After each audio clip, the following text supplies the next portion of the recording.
Dans la grande famille des mots, votre enfant va faire la connaissance des pronoms personnels « je »,« tu »,« il », etc. Si vous constatez que les notions vues en classe ne sont pas encore acquises, prenez d'abord le temps de lui raconter que les pronoms personnels sont en général des mots remplaçants de noms, d'où le mot « pronom ». Il y a 9 pronoms personnels.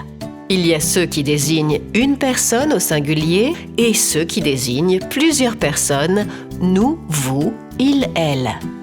Si votre enfant sait ce qu'est un pronom personnel mais qu'il a du mal à les repérer ou utiliser, c'est qu'il manque d'entraînement.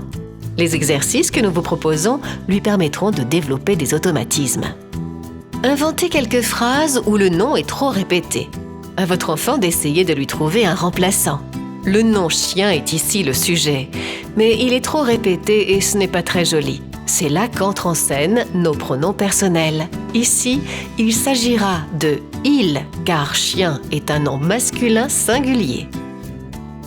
Le pronom « elle » remplace ici un nom féminin pluriel. Si vous constatez que votre enfant a du mal à les mémoriser dans l'ordre, voici un deuxième jeu où l'on associe le geste au mot prononcé. À l'occasion d'un repas ou d'une promenade, amusez-vous à désigner les personnes qui sont autour de vous. Pour une fois, il est permis et vivement recommandé de montrer du doigt.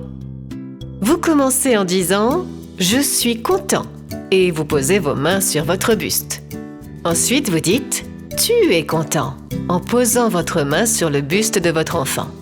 Vous continuez avec « Elle, il est content » en montrant du doigt la personne appropriée, fille ou garçon. Vous dites ensuite « On est content » et « Nous sommes contents » en vous englobant tous avec vos bras grands ouverts. Vous êtes contents. Vous les englobez tous, mais sans vous. Ils, elles sont contentes. Vous les montrez tous du doigt, sauf votre enfant qui correspond à « Tu es content ». Recommencez l'exercice ensemble cette fois-ci, en associant toujours les gestes aux paroles, puis laissez votre enfant le faire seul. Pour que cela devienne un automatisme, corsez le jeu en allant de plus en plus vite. Cela finira sans doute en fou rire, mais votre enfant se souviendra de l'ordre des pronoms personnels. Enfin, vérifiez dans vos conversations de tous les jours que votre enfant les emploie à bon escient. En effet, il doit être à l'aise dans le langage oral pour mieux appréhender l'écrit. Si vous l'entendez dire « Il range sa chambre », corrigez à chaque fois « Il range sa chambre ». Parfois même, votre enfant peut avoir tendance à zapper le pronom personnel « veut pas »,« pas envie ».